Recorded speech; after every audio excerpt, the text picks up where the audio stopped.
पंडित दीनदयाल उपाध्याय प्रशिक्षण महाअभियान 2026 मंडल चुनावट देहात और प्रशिक्षण का स्थान है मटेठी राठा। आज के इस उद्घाटन सत्र में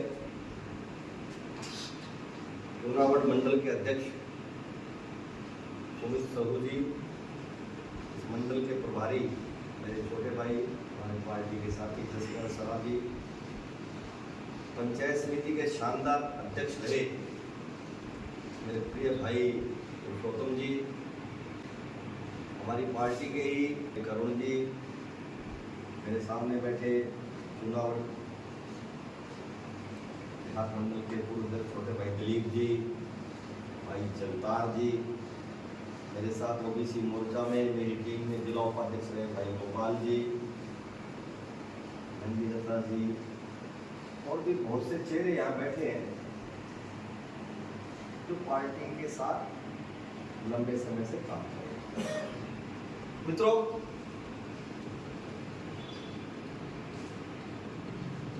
प्रकृति का नियम है कि जो आता है संसार से चला जाता है। और 2026 आते आते बीजेपी की पुरानी पीढ़ी जा रही है, नई पीढ़ी आ रही है कि पार्टी से नए जुड़े हुए लोगों को पार्टी का इतिहास और विकास बताया जाए। तो आज का मेरा विषय है। अब बहुत से लोगों को जानकारी में है कि भारतीय जनता पार्टी इसके पीछे क्या है। तो मित्रों, मैं आपको सारी 1947 से लेकर 2026 तक की यात्रा कराऊंगा। उस यात्रा में आपको आनंद भी आएगा, कुछ जानकारियां भी आएंगी। मैंने बहुत से प्रशिक्षण शिविर अटेंड किए हैं। 1990 में पहला प्रशिक्षण शिविर अटेंड किया था बनारस काशी में 9, 10, 11 अगस्त 1990 अखिल भारतीय जनता युवा मोर्चा का प्रशिक्षण शिविर था, युवा पदाधिकारी के नाते। राजनाथ सिंह जी उस समय हमारे राष्ट्रीय अध्यक्ष थे, जो आज देश के डिफेंस मिनिस्टर हैं। और हम लोग एक नोट पैड रखते थे। इसलिए रखते थे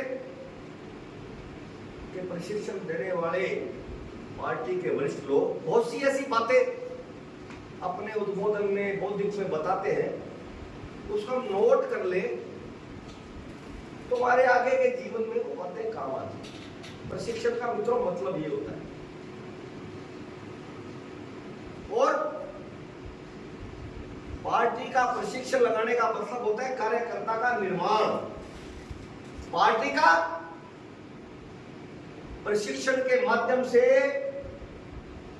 मकसद रहता है, उद्देश्य रहता है कार्यकर्ता का निर्माण।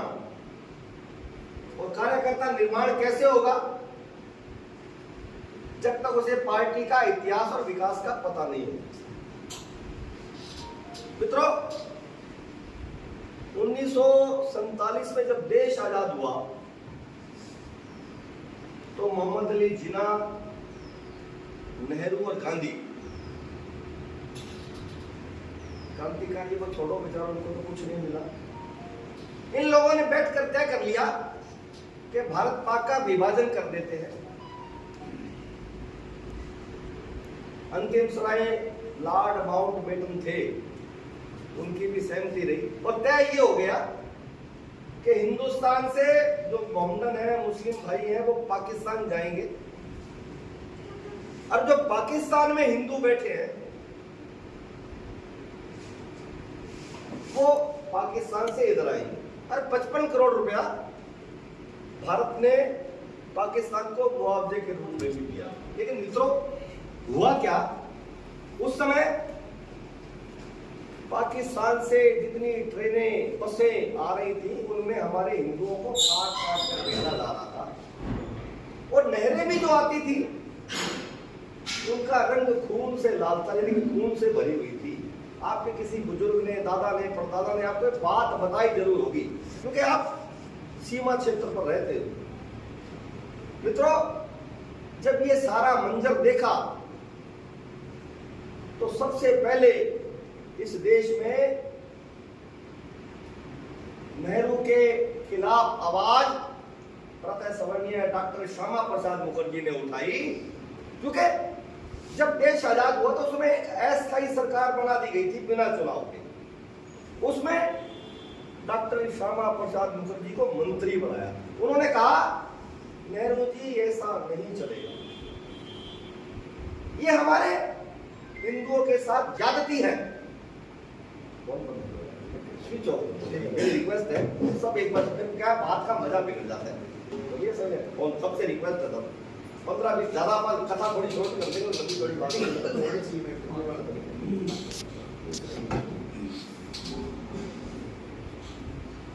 मित्रों, नेहरू मंत्रिमंडल से इस्तीफा देकर डॉक्टर श्यामा प्रसाद मुखर्जी ने 21 अक्टूबर 1951 को जनसंघ की स्थापना करी। उस समय जनसंघ की स्थापना हुई और उन्होंने नेहरू जी को कहा कि नेहरू जी,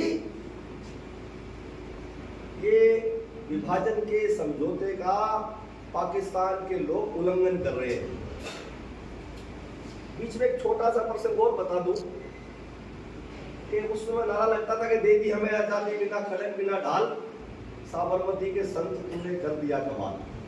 अब आजादी को सुखदेव, भगत सिंह, राजगुरु, चंद्रशेखर आजाद, पंडित राम प्रसाद बिस्मिल, अशफाकुल्लाह खान, लाला हरदयाल, लाला लाजपत राय, मैडम कामा, खुदीराम बोस,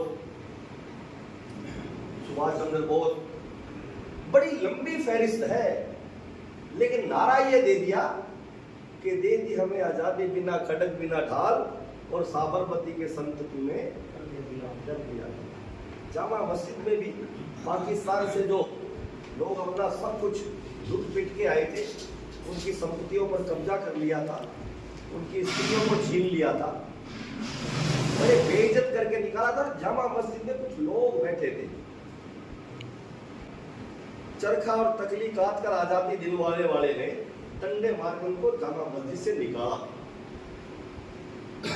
मित्रों, मैं उस समय हिंदू महासभा ने इस बात का विरोध किया था। जनसंघ ने भी मुखरता से कहा कि ये विभाजन की शर्तों का उल्लंघन है।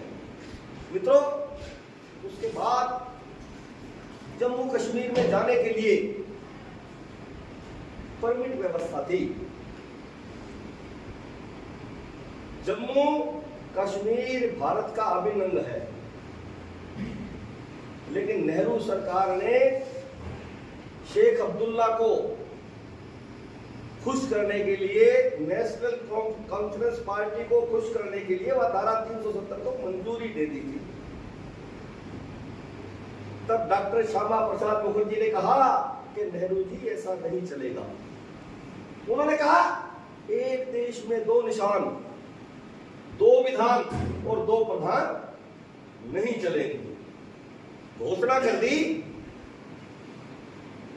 कि मैं जम्मू जाऊंगा, बिना परमिट के जाऊंगा।